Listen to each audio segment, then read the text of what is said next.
Selamat pagi buat Bapak dan Ibu Saudara sekalian. Juga selamat pagi buat Tante dan Om Yesaya dan Cewenwen di tempat. Kembali kita akan bertemu dengan sarapan pagi hari ini. Sarapan makanan rohani yang senantiasa memberi kekuatan, kesehatan bagi tubuh dan roh jiwa kita. Sarapan pagi hari ini saya beri judul Sehat Jasmani dan Rohani. Tuhan Yesus senang dengan anak-anaknya yang hidup dengan bijak. Namun, Dia lebih senang jika anak-anak Tuhan hidup dalam takut akan Dia dan menjauhi segala kejahatan. Kita buka dalam Amsal pasal 3 ayat 7b.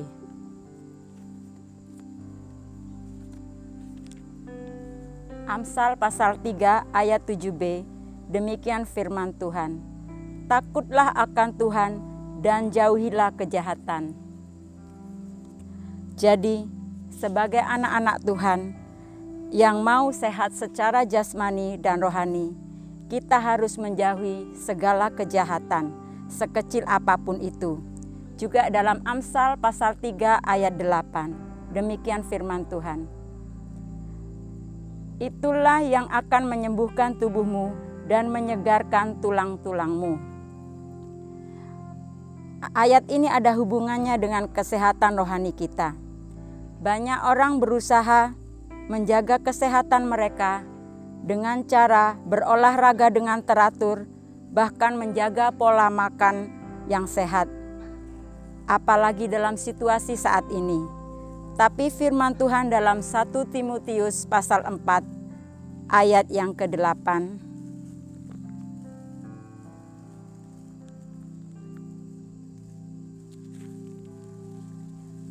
1 Timotius pasal 4 ayat yang ke-8, demikian firman Tuhan.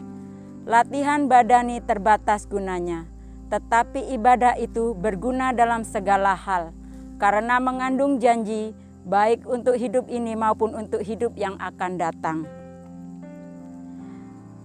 Perlu diketahui bahwa kesehatan jiwa juga dapat mempengaruhi kesehatan jasmani kita.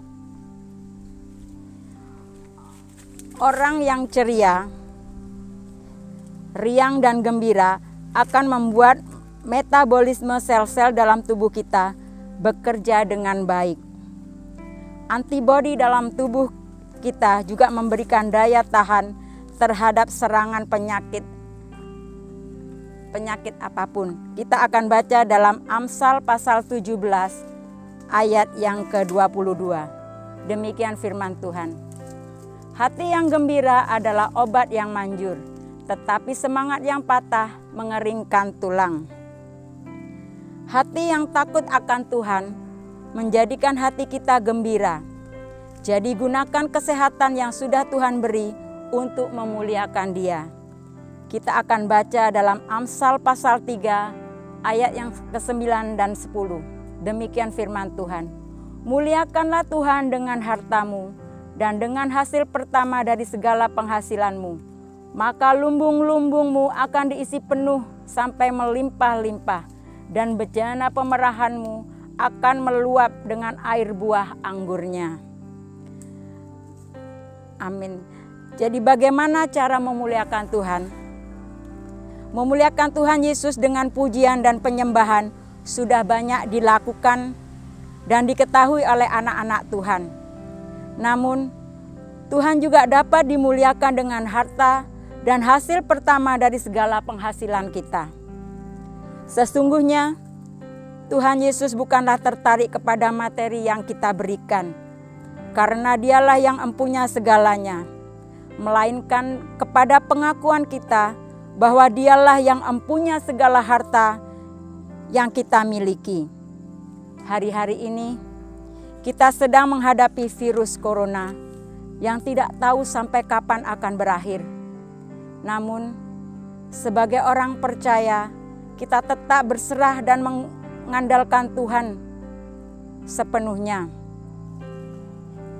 Ada 5 hal yang akan membuat kita tetap maju dan semangat melayani Tuhan dalam kondisi dan situasi apapun. Poin yang pertama, kita suap hati kita dengan firman Tuhan. Dalam 1 Petrus pasal 4 ayat yang ke-11.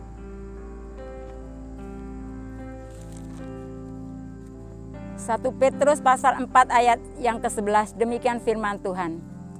Jika ada orang yang berbicara, baiklah ia berbicara sebagai orang yang menyampaikan firman Allah. Jika ada orang yang melayani, baiklah ia melakukannya dengan kekuatan yang dianugerahkan Allah, supaya Allah dimuliakan dalam segala sesuatu karena Yesus Kristus. Ialah yang empunya kemuliaan dan kuasa sampai selama-lamanya. Dan yang kedua, vaksin jiwa kita dengan berdoa. Kita akan buka 1 Tesalonika pasal 5 ayat yang ke-17.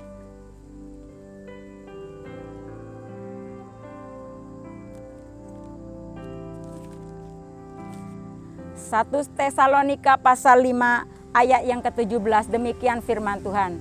Tetaplah berdoa. Dan yang ketiga, masker mulut kita dari setiap perkataan negatif. Dalam 1 Tesalonika pasal 5 ayat yang ke-18, demikian firman Tuhan. Mengucap syukurlah dalam segala hal, sebab itulah yang dikehendaki Allah di dalam Yesus Kristus bagi kamu. Dan yang keempat, cuci tangan kita dengan berbagi berkat. Dalam Galatia pasal 6 ayat yang ke-9, demikian firman Tuhan. Janganlah kita jemu-jemu berbuat baik, karena apabila sudah datang waktunya, kita akan menuai jika kita tidak menjadi lemah. Dan yang kelima, jaga jarak dengan setiap dosa. Dalam 1 Yohanes pasal 3 ayat 9.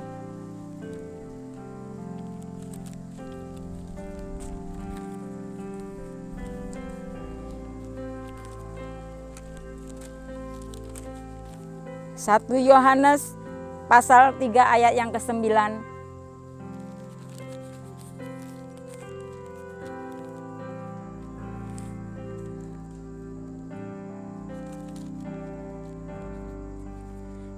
Demikian firman Tuhan. Setiap orang yang lahir dari Allah tidak berbuat dosa lagi, sebab benih ilahi tetap ada di dalam dia dan ia tidak dapat berbuat dosa karena ia lahir dari Allah. Jadi kelima hal tadi kalau kita terapkan, saya percaya hidup kita, tubuh kita akan sehat baik jasmani maupun rohani. Jadi di dalam kita menghadapi hari-hari ini, di dalam kita menghadapi virus corona yang tidak tahu sampai kapan ini, kita akan suap hati kita dengan firman Tuhan. Dan kita vaksin jiwa kita dengan berdoa. Lalu masker mulut kita dari setiap perkataan negatif. Dan cuci tangan kita dengan berbagi berkat. Dan yang terakhir, jaga jarak dari setiap dosa. Demikian renungan sarapan pagi yang dapat saya sampaikan. Tuhan Yesus memberkati. Terima kasih.